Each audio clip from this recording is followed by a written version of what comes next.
खुश रहिए बेटा लोग। जो हमने वर्णमाला का एक टॉपिक शुरू किया हुआ था और उसकी एक वीडियो ऑलरेडी आप लोगों के सामने आ गई होगी, उसी का एक पार्ट जो बचा हुआ था जिसमें हमने छोड़ दिया था कि इसको हम कल करेंगे, उसको हम आज दोबारा से पुनः लेकर सामने प्रस्तुत हुए हैं। वो जो तथ्य है वो है व्यंजन वर्णों का उच्चारण स्थान। इससे पहली जो वीडियो थी उसमें हमने बताया था कि व्यंजन कितने प्रकार के हैं और व्यंजनों का जो है वो वर्गीकरण किस प्रकार से हो सकता है। तो इम्पोर्टेंट है कि जो व्यंजनों का वर्गीकरण आप लोगों को बताया गया है उसमें उनकी जो परिभाषाएं दी हुई हैं, उसमें जो बताया गया है कि किस प्रकार से आप लोगों को घोष अघोष को, प्राण अल्पप्राण को देखना है और समझना है और उसका प्रश्नोत्तरी में उत्तर देना है, उसमें गलती ना करें। अगर फिर भी उस विषय से संबंधित कोई भी आपका प्रश्न है या कोई भी तरह का कोई परेशानी है तो उसको आप कमेंट के माध्यम से बताएं, क्योंकि एक महत्वपूर्ण विषय है आपको आगे हिंदी की बाकी चीज़ें सीखने के लिए, खासकर संधि अलंकार और जो शब्द रचना है उसमें आपका इन व्यंजन वर्णों की जानकारी बहुत जरूरी होगी। अभी बात करते हैं किसकी, व्यंजन वर्णों का उच्चारण स्थान। तो हम कह सकते हैं मुंह के 6 भागों से, मुंह के 6 भागों से व्यंजन वर्णों का उच्चारण होता है।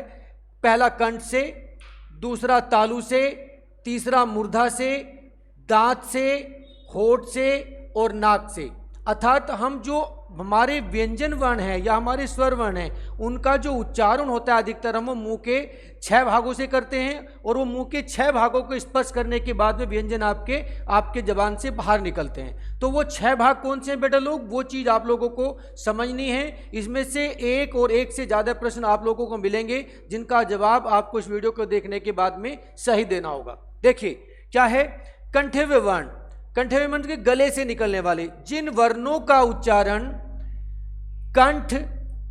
कंठ जीभ के निचले भाग के स्पर्श से होने पर होता है वे सारे क्या कहलाते हैं, कंठव्य वर्ण कहलाते हैं। उसमें क्या है आपका, देखिए उसमें आपका ए है, पहला शब्द ए है। दूसरा क्या है आपका आ है, ए आ जो स्वर व्यंजन है उनके ए और आ, और प्लस आपका ऊष्म व्यंजन का है और आपका विसर्ग और कंप्लीट जो भी आपका है वो कै वर्ग। या हम कह सकते हैं, इसमें बताना चाहता हूं दोबारा से कि जो भी आपका कंठव्य वर्ण बोले जाएंगे, हिंदी वर्णमाला के जितने भी कंठव्य वर्ण हैं वो क्या होंगे, आपके स्वर वर्ण से ए और आ दोनों बोले जाएंगे। आपका कै वर्ग जो कचटतप है, आपका कचटतप का जो कै वर्ग है वो सूरा कंठव्य से बोला जाएगा। उसके बाद ऊष्म व्यंजन का जो है वो भी आपका कंठव्य से बोला जाएगा। और इसके साथ साथ जो विसर्ग है आपका, अनुस्वार और विसर्ग आयोग वाह का जो एक हिस्सा है वो भी आपका क्या होगा, कंठव्य ही होगा। तो आपसे अगर प्रश्न पूछता है कि बताइए कै खे में से कौन है, तो कै वर्ग पूरा होगा, आपका ऊष्म व्यंजन का है होगा, कंठव्य आपका विसर्ग होगा और आपका स्वर वर्ण में ए और आ होगा। तो ये आपके क्या है, कंठव्य। इसके बाद बात करते हैं तालव्य वर्ण की। तालव्य में तालु से बोले जाले जिन वर्णों का उच्चारण तालु एवं जीभ के स्पर्श से होता है उन्हें तालव्य कहते हैं। अर्थात जिन भी स्वर वर्णों का या व्यंजन वर्णों का जो है आपका उच्चारण कहाँ से होगा, आपका जो है तालु से और जीभ के हिस्से से मिलकर होगा, वे क्या कहलाएंगे, आपके तालव्य वर्ण कहलाएंगे। उसमें क्या है आपका, इससे पहले में हमारा क्या था, आ और ए था। अभी इसमें क्या है हमारा, छोटी ई और बड़ी ई।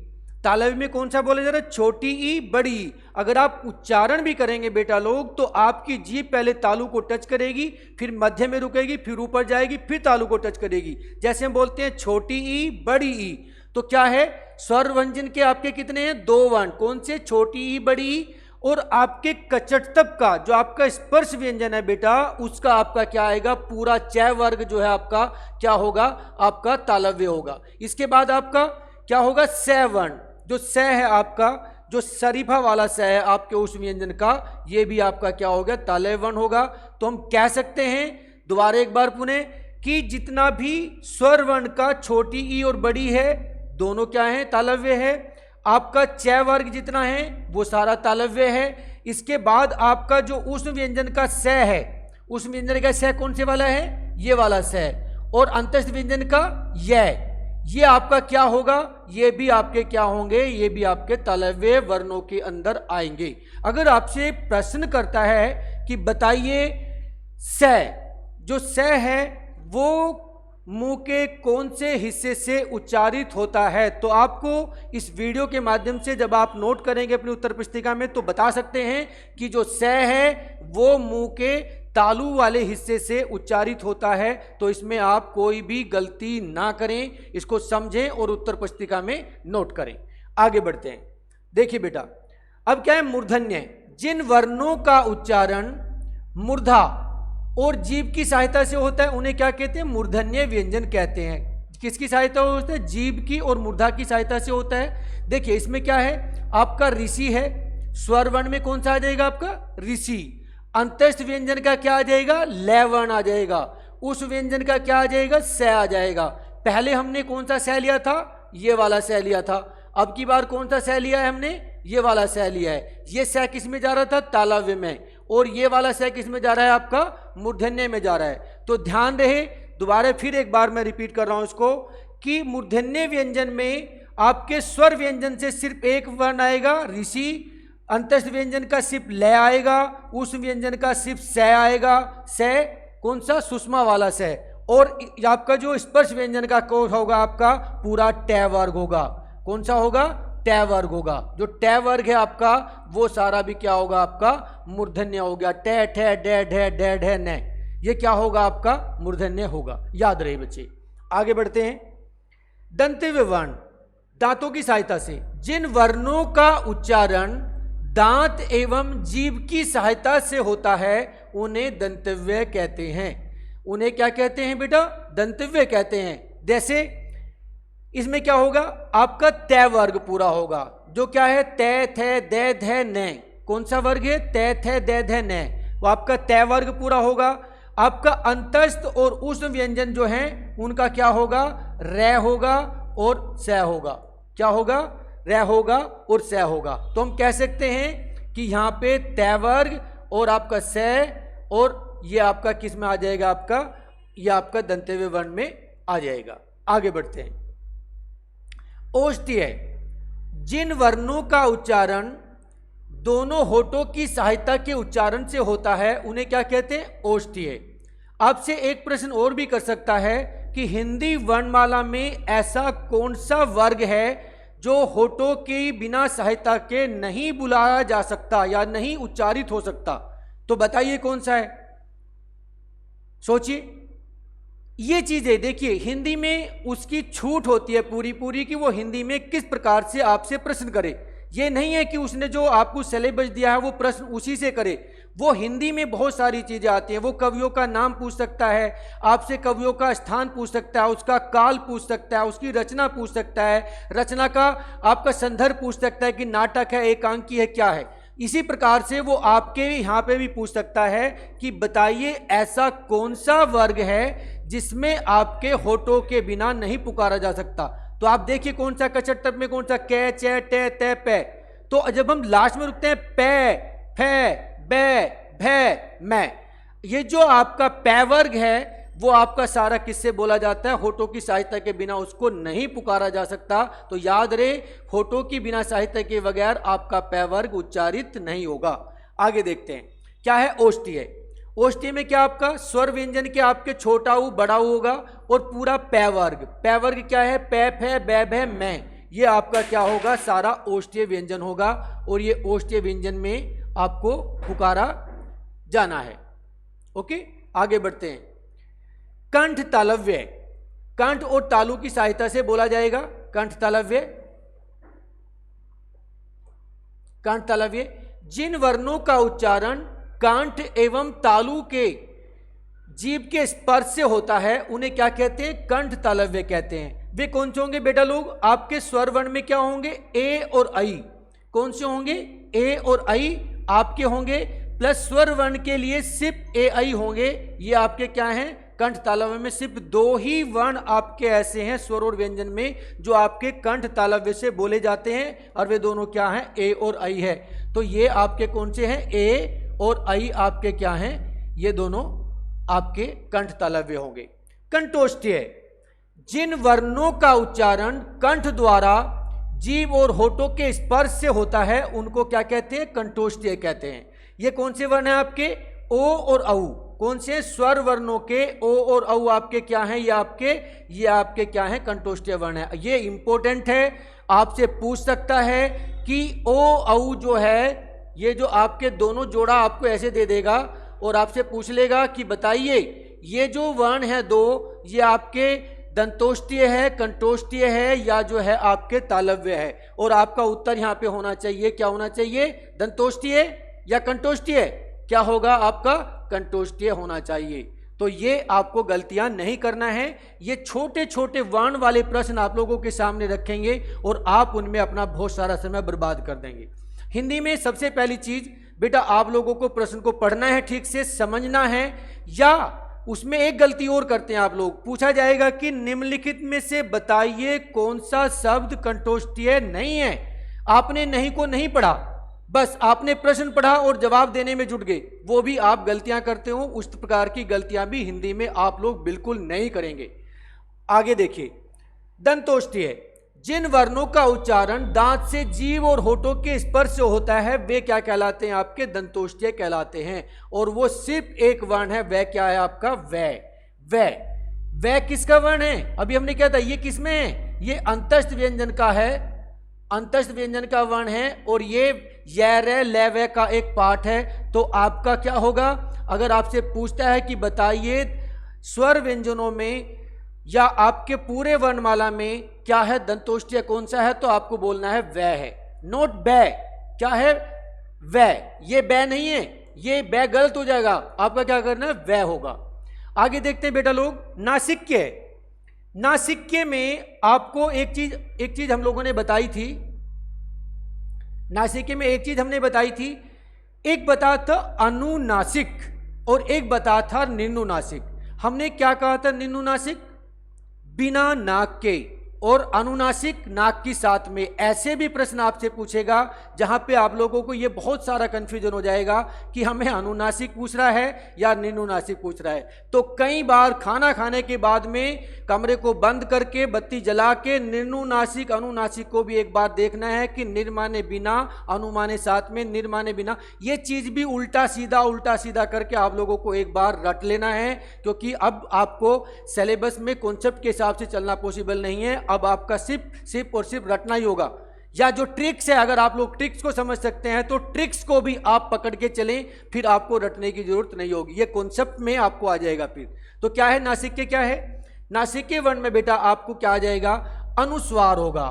अनुस्वार में क्या है, हमने कहा था अनुस्वार वे होते हैं कोई भी, जैसे हमारे क्या है, ए आ से लेके, ऐसे लेके और जो हमारे औ तक थे, ये हमारे क्या थे, सारे निन्नुनासिक थे।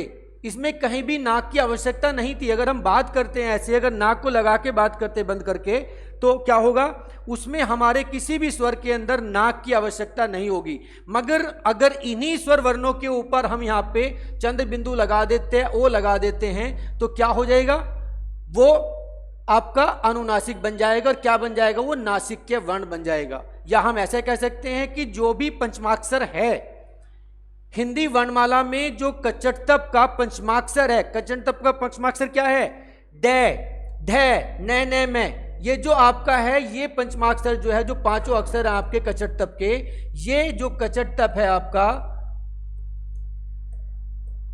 ये जो कचटतप है बेटा, इसका जो पांचवा अक्षर है, दूसरा, तीसरा, चौथा और पांचवा अक्षर जो नीचे वाला है, लास्ट लाइन है, 1 2 3 4 5, ये सारा आपका क्या होता है, ये पंचमाक्षर नासिक्य होता है। आंख बंद करके आपको उसको क्या लिख देना है, नासिक्य लिख देना है। या किसी भी स्वर व्यंजन के ऊपर या आपके व्यंजन वर्ण के ऊपर अगर कहीं पर भी इस प्रकार अंक की बिंदी या चंद्र बिंदु लगा दिखाई दे, वो भी क्या हो जाएगा, नासिक्य हो जाएगा। जैसे हम उच्चारण कर लेते हैं, अगर हम बात करते हैं अंग ए, तो क्या है, ए आ ए ऐ ओ औ अंग ए, क्या है, अय्या अय्या सैया, इस प्रकार के जो वर्ड होंगे वो क्या होंगे, आपके नासिक्य वर्ण होंगे। आगे बढ़ते हैं। एक चीज और कभी कभी पूछी जा सकती है आप लोगों से, हो सकता है पूछे, क्योंकि बिहार से ज्यादा हिंदी की जो जानकारी है वो किसी प्रदेश को नहीं है। इस बात को आप दिमाग में रखें। अगर आप सोचते हैं कि यहाँ पे भोजपुरी बोली जाती है, हिंदी भाषा के लोग नहीं है, बिल्कुल नहीं है, ये आपकी बहुत बड़ी गलती है। जो आपका मिथिलांचल है, मिथिलांचल वालों की जो हिंदी है उससे ज़्यादा अच्छी हिंदी और उससे ज़्यादा अच्छा प्रोनाउंसिएशन हिंदी में पूरे संसार में किसी भी लोगों का नहीं है। और ये मैं दावे के साथ कह सकता हूँ। जो भाषा है उनकी वो इतनी यौगिक लीगल है, बहुत अच्छी वाली है कि उसमें कहीं भी आपको एक भी शब्द ऐसा नहीं मिलेगा कि जिस पे आप ऑब्जेक्शन कर सकते हो कि आपने ये अनादर के रूप में बोला है। तो सबसे जरूरी चीज क्या है कि आप गलती ना करें। आपसे पूछा जा सकता है बुद्धाक्षर क्या है? जिसकी अंतिम ध्वनि याद रहे व्यंजन हो। जिन शब्दों की अंतिम ध्वनि जो व्यंजन हो वे क्या कहलाए हैं? बुद्धाक्षर कहलाएंगे, बुद्धाक्षर कहलाएंगे। जैसे आप में क्या आ रहा है? लास्ट में पे आ रहा है, ए आ रहा है, तो क्या है इसमें? नाम, नख, जहां पे व्यंजन वर्ण आए हों, क्या आए हों? व्यंजन वर्ण आ रहे हों, वे क्या आएंगे? आपके बुद्धाक्षर। और मुक्ताक्षर आपके क्या कहलाएंगे? जिनकी अंतिम ध्वनि स्वर हो। गोरे ए, गोरी ई, नाई ई, खाऊ ऊ, इस प्रकार के जहां पे शब्द होंगे वे क्या कहलाएंगे? आपके बुद्धाक्षर, मुक्ताक्षर कहलाएंगे। तो ये भी प्रश्न आपसे कभी कभी हिंदी में कर लेता है, जब उसमें आप लोगों को बहुत जल्दी उलझाना हो। आगे बढ़ते हैं। एक शब्द आपको दे सकता है वर्ण विच्छेद में। वर्ण विच्छेद क्या है बेटा? देखिए, वर्ण विच्छेद बहुत जरूरी है, संधि का ही एक पार्ट होता है वर्ण विच्छेद। और ये आपको उलझाने के लिए दिया जाता है कि किस प्रकार से आपका जो है समय बर्बाद किया जाए, खासकर उस पेपर में जो आपके लिए बहुत महत्वपूर्ण है। तो इसमें आपको दे देगा वर्ण विच्छेद क्या है। जैसे कमल दे दिया हमने एग्जाम्पल के तौर पे, हम कमल नहीं लेते, हम यहाँ पे क्या लेते हैं? यहाँ पे सीता ले लेते हैं, सीता। तो क्या हो जाएगा यहाँ पे? सीता का। जैसे हमने यहाँ पे क्या है? से, फिर क्या आ जाएगा यहाँ पे? ई आ जाएगा। क्या आ जाएगा? से के बाद क्या आ जाएगा? ए आ जाएगा, फिर आ जाएगा ई आ जाएगा। इस प्रकार से जो आप इसका पूरा का पूरा जो विच्छेदन करेंगे वो आपका क्या कहलाता है? वर्ण विच्छेद कहलाता है। जैसे कमल का क्या? कै, पहला वर्ण, कै के बाद ध्वनि किसकी आ रही? ए की। ए प्लस मैं प्लस ए प्लस आ और प्लस ले। इस प्रकार से जो शब्द देगा और शब्द के आगे उसका वर्ण विच्छेद देगा, उस प्रकार का प्रश्न भी आप लोगों से दे सकता है कि बताइए निम्नलिखित शब्द का जो है वर्ण विच्छेद कौन से वाला सही है। उसमें आप कै ए के बाद ही लगे रहेंगे और तब तक आपके 20 मिनट खत्म हो जाएंगे। फिर आप देखेंगे कि आपके क्वेश्चन सिर्फ 10 हुए हैं। वो गलतियां नहीं करना है। सबसे पहले उन प्रश्नों को करना है जिन पे आपकी पूरी तरीके से कमांड है, जिनको आप जानते हैं, उनको पहले टिक करें, उनको पहले सोल्व करें। आगे बढ़े। व्यंजन गुच्छ, जब दो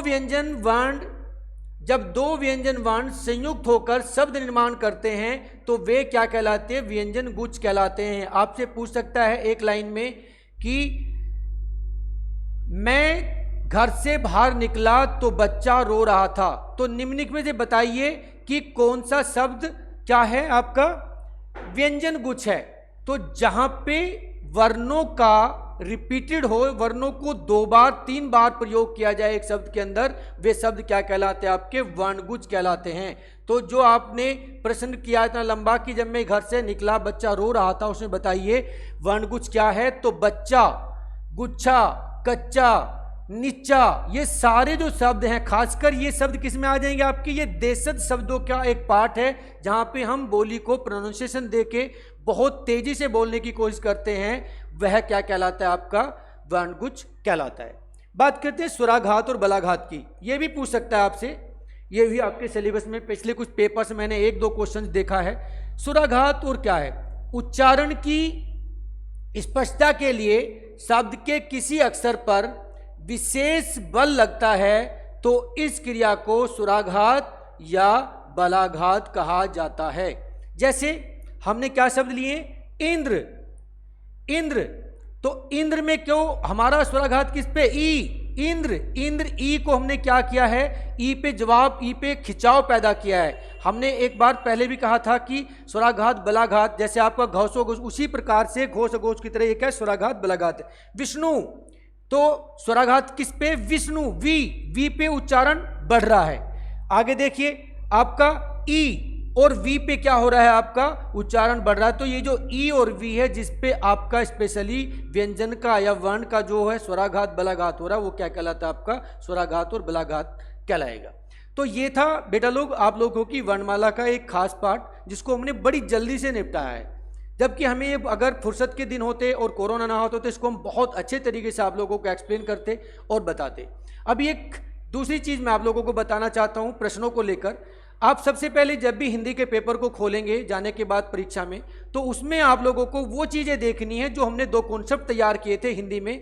कि पहला कॉन्सेप्ट वो है जिसमें से आप बहुत सारे नंबरों को अचीव करके अपनी लिस्ट को बढ़ा सकते हैं। तो सबसे पहले आपका क्या पर्यायवाची है, विलोम है, एक शब्द है, अनेकार्थी है, मुहावरे हैं। इस प्रकार के जो शब्द हैं बेटा उनको पहले से आप लोगों को देखना है और उनको हल करना है। तो इंपॉर्टेंट क्या होगा कि जैसे आप लोगों ने प्रश्न पुस्तिका खोली उसमें सबसे गलतियां आप क्या करते हो, पहले ही प्रश्न देखा उसको काला कर दिया। मत कीजिए ऐसा। आपके पास पेन होता है, उस पेन से आप क्या करें, आपका जो कॉलम बना हुआ है इस प्रकार का यहाँ पे बना हुआ है गोला, उसके बहुत छोटे से हिस्से में आप यहाँ पे हल्का सा कोई ऐसा पॉइंट लगाएं जो सिर्फ आप देख सकें, बाकी किसी को ना दिखाई दे। अगर आप श्योर हैं कि यस ये मेरा प्रश्न ए का चौथे नंबर का सही है, डी है, तो उसमें एक बहुत छोटा सा पॉइंट आप यहाँ पे इसके हिस्से पे यहाँ लगा दें ताकि ये दिखाई दे। इस प्रकार का कोई भी पॉइंट या ऐसे बनाने के बाद यहाँ पे हल्का सा लगा दें। इससे क्या होगा, आप जब उन प्रश्नों को पूरे पेपर से निकल जाएंगे बाहर और आपने लगा कि मैंने 30 क्वेश्चंस पे हल्का हल्का टिक लगाया, ये मेरे सही हैं, तो एक बार पुनः रिपीट, आपको 2 मिनट लगेंगे, उनको दोबारा से रिपीट कर लें, दोबारा सा देख लें, पुनरावलोकन कर लें कि क्या वास्तव में जो मैंने टिक किया है वो सही है। आप श्योर हो जाते हैं, उनको काला कर दीजिए, उनको काला कर दीजिए। काला करने के बाद में जो 30 प्रश्न आपने किए वो किसके बन गए, वो आपके हो गए। फिर दोबारा पेपर को उठाइए, फिर शुरू से स्टार्ट कीजिए और उन प्रश्नों को दोबारा देखना शुरू कीजिए जो आप लोगों को हल्का सा संदेह है। इस प्रकार से इस विधि को लेके आप प्रश्न को 3 बार पुनरावलोकन करें। तीसरी बार में उन प्रश्नों को करने की कोशिश करें जिनके बारे में आप लोगों को बिल्कुल जानकारी नहीं है। कोशिश करें हिंदी में कोई भी प्रश्न में किसी भी प्रकार से अगर आपका संदेह उत्पन्न हो रहा है बेटा तो उसको छोड़ के ना आए, क्योंकि नेगेटिव मार्किंग बहुत ज़्यादा नहीं है। अगर आप बहुत सारे प्रश्नों को छोड़ देंगे तो बहुत सारे नेगेटिव मार्क्स आपके बढ़ सकते हैं। मगर आप क्या करें, जैसे ही आपने पहले पार्ट को शुरू किया लास्ट तक देखा आपने लगा दिया, दूसरे को अपने जो आपको थोड़ी उम्मीद थी, तीसरे में आप किसी भी प्रश्न को छोड़ के ना आए, सारे प्रश्नों को हल करने की कोशिश करें। यह मेरा आप लोगों को एक सुझाव है। दूसरी बात बेटा, कभी भी आप पेपर में जाके सबसे बड़ी जो गलतियां करते हैं वो सारी चीज़ें गलतियां निभाई जा सकती हैं। नंबर जो है आपके जो आप कर रहे हैं उसमें उसको आप जो है अगर आपने बहुत हल्का डोट लगा उसको आप चेंज भी कर सकते हैं, क्योंकि वो बहुत माइनर है, दिख नहीं रहा है, दूसरे को काला कर सकते हैं। मगर अगर आपने जल्दी में आके और हरी भरी में आके पेपर से प्रेशराइज होके जो आपकी ऊपर की जो उत्तर पुस्तिका की जिसमें आपका रोल नंबर और वगैरह लिखा हुआ है, अगर वो गलती कर दी आपने तो वो गलती बिल्कुल मान्य नहीं होगी और आपका जो परीक्षा से आप बाहर निकल जाओगे। तो सबसे ज़रूरी है, बहुत ज़रूरी है कि जब परीक्षा में जाएं उससे पहले 2 घूंट पानी पिएं, लंबी सांस खींचें, आराम से बैठें, बिल्कुल फुर्सत से हैं, जो होगा देखा जाएगा। एक टाइगर की तरह, एक शेर की तरह पेपर में जाएं, पेन उठाएं, सबसे पहले उन चीज़ों को क्लियर करें जो चीज़ें आप लोगों को सबसे पहले दी हुई है। अपना नाम ठीक भरें, रोल नंबर ठीक भरें। जब आप संतुष्ट हो जाते हैं 1 से 2, 2 से 3 से 4 बार कि मैंने सही भरा है, उसके बाद आप प्रश्न पत्र खोलें और उसकी परीक्षा को करना प्रारंभ करें। गलती ना करें, कहीं पे भी आप अगर गलती करते हैं वो आपके लिए अनुमान्य नहीं होगा। खासकर हिंदी में बेटा अगर कोई भी चीज़ आप गलती करते हो तो वो मुझे उसका दुख होगा। जहाँ पे आप लोगों का कोई शक लगता है, कोई दुख लगता है इस बात का कि मुझे समझ नहीं आ रहा है, उसको आप लिखें। सिमिलरली जो आपके कमेंट्स आते हैं हम जवाब देते हैं। इसके बाद जो अगला टॉपिक्स होगा हम आप पढ़ लें उसको पहले से। इसके बाद का जो मेरा टॉपिक होगा संधि और समास का होगा, और संधि और समास में मैं आपको बहुत एक छोटी ट्रिक्स के साथ में समझाने की कोशिश करूंगा ताकि आप लोगों का समय बर्बाद ना हो। इन दोनों टॉपिक्स को आप ध्यान से देखेंगे। जो पीछे वीडियोज हैं उनमें से कुछ क्वेश्चंस निकालें, उनको करने की कोशिश करें। उसमें अभ्यास पुस्तिका के साथ प्रश्न दिए हुए हैं, उनको भी आप सोल्व कर सकते हैं। जहां भी कहीं भी आप लोगों को किसी भी वीडियो को देखने के बाद कहीं पे भी कोई शक लगता है, कोई संदेह लगता है, उसको मुझे बताएं। यहाँ पर स्टाफ को बताएं, डॉक्टर रहमान साहब को बताएं, मुन्ना सर को बताएं, किसी को बता सकते हैं। उसको हम दोबारा से रिपीट करने की कोशिश करेंगे और आपका जो है ख्याल रखेंगे। इसी के साथ मैं विराम लेता हूँ। अपना ख्याल रखें, ध्यान रखें। जय हिंद, जय भारत।